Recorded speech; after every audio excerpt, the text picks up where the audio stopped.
Listen, let me tell you something. When it comes to guys, you know the way to know he likes you? How to know that?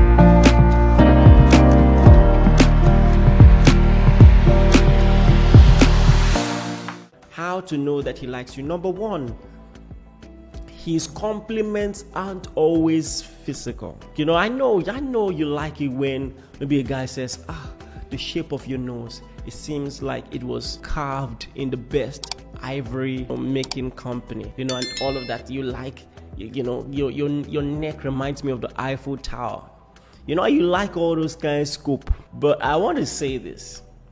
Whilst that might be okay, you know, here and there, if that's all that he notices about you, it just might well be a red flag. So there has to be more to that, okay? So what else has he noticed about you? Let me tell you something. It will be a great sign that you are in the right hands, let me put it that way, when he says, I like the way you think. I like how committed you are to your career.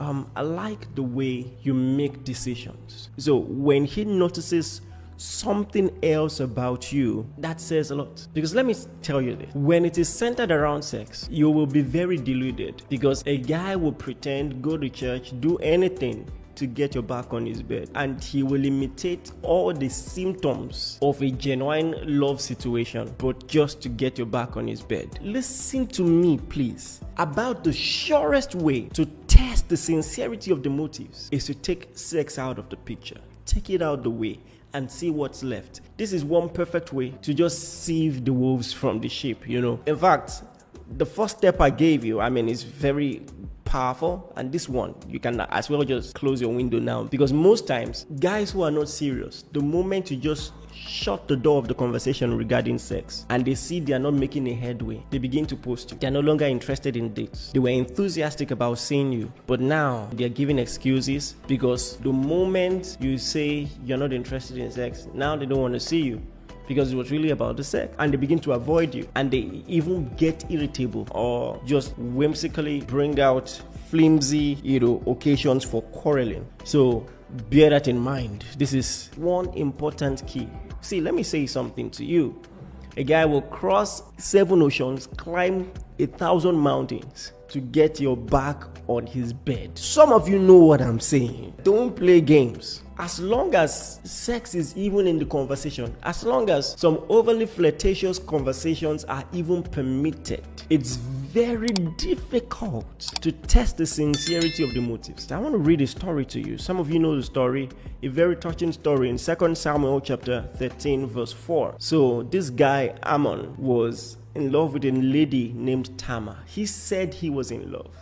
In fact, the Bible says he was in love. 2 Samuel 13 from verse 1. It says he loved her. All right. Not just did he love her, he loved her so much, he fell sick. You know, these are the things when you're watching Hollywood movies, say, forget it. He's in love with you. See the way he has lost weight, oh. Pity him now, say yes. Hey!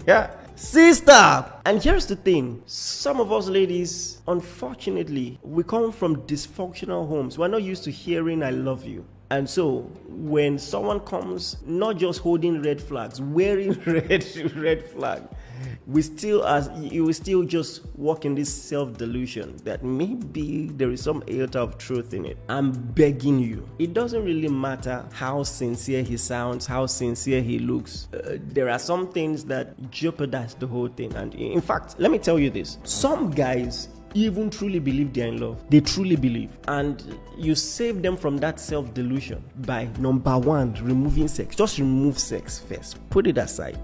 See if he can keep a conversation. Just tell him, you know what? I appreciate all your compliments. I like your eyes. When I look into your eyes, it looks like I'm falling into a well that has no bottom. Thank you, sir. Can we have any other conversation? When it's not about sex and the lyrics has ended, run. I don't know how to superlatives to emphasize this. So Ammon was supposedly so in love, he fell sick. And so his friend came, gave him some bad advice, and then you know what happened.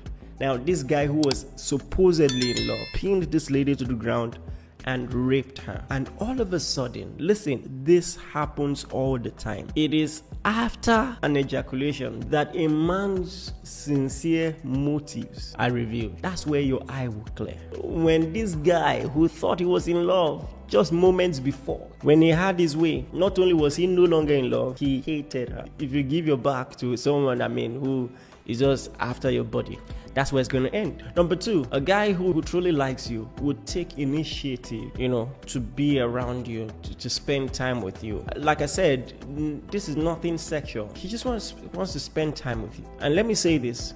I know some guys can be married to their work. Even 1 out of 10 times, he's not the one who came up with an initiative. Hey, let's see a movie. What are you doing? Hey, I want to take you out. If he never takes that initiative, that's a warning sign. And usually, if he's just after your body, the interest in taking that initiative will die immediately he discovers you're another type of girl. Number three, when a guy wants to make very important choices and he would ask you what you think, oh my God, that's a very, very powerful cue. Unfortunately, many ladies, abuse this. They see it as an opportunity to control. And so when he doesn't do exactly what you want him to do, the way you want him to do it, you start saying he doesn't listen to me. He doesn't listen to me. Especially when you're not married. We're talking about dating couple. It's a privilege. It's a privilege. And you see, even if he doesn't listen to you, that trust is built. You see, that trust is built. With time, I for one learned to listen to my wife, because there are some things, if Nigerian says, this. I've just learned to listen, and there are some things I'm just, everybody has their strengths, you understand what I'm saying? All right, but at the end of the day, no matter what, if you care about the person, you always want to hear what they have to say, and that's a very, very heavy cue there. If it says, hey, what do you think about this? From things great and small. He wants to hear what you think about it. All right. Next, if he talks about his future with you, his plans, his aspirations, you see, rule of thumb is, if he's not serious with you, he will keep the relationship as superficial as possible. He will hide information. Some of you know what I'm saying. He won't say anything. He will be giving you one-liners. He might not even tell you what he does. That's serious, because he doesn't want you to know. But by the time he begins to share future plans, tell you this is where I am at, this is what I'm planning to do, these are my dreams. And especially when he begins to ask for your own dreams, challenge you to do better. What he's trying to do is to build a future in his head and in his heart that accommodates both of you, and that's very powerful and very romantic, if I may add. All right, so that's something to look out for. Number 5, which is the most important, that he likes you when he puts a ring on it. Some guys start off with a lot of enthusiasm and energy, and along the way, sometimes they are using you to just occupy space. Some guys don't know how to be single, so they are using you to fill in that emotional void whilst they are waiting. You know what we call awaiting results. Some relationships are awaiting results. So they are using you to wait for the right person. And that's why all of a sudden the energy will just change. And they are wondering. So I just want to say this. Every dating phase is a proposal. It's meant to be, listen, we're meant to be men and women of our words. But I'm saying this for your own emotional stability. Don't put too much power in the hands of other people, especially as a lady.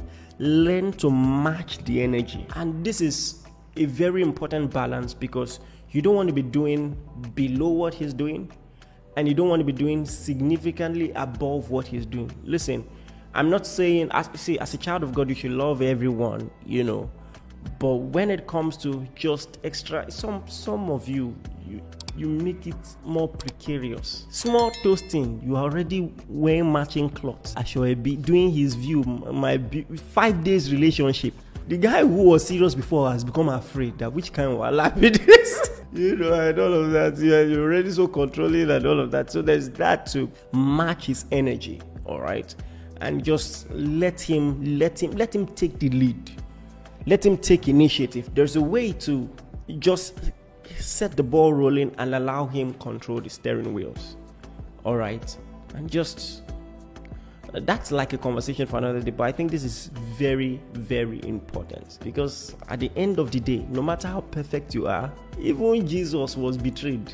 You have to understand, this one comes with the package. Do you understand? Some of una too, they do harm. Hey, sometimes you people also break up with guys, abi? So once in a while, if they break your heart, you break a hair. So it happen. Sometimes, even the most well-meaning, well-intentioned people, stuff just happens and it doesn't just work out the way you plan. All right. So please bear that in mind and know that ultimately, without a shadow of doubt, when he puts a ring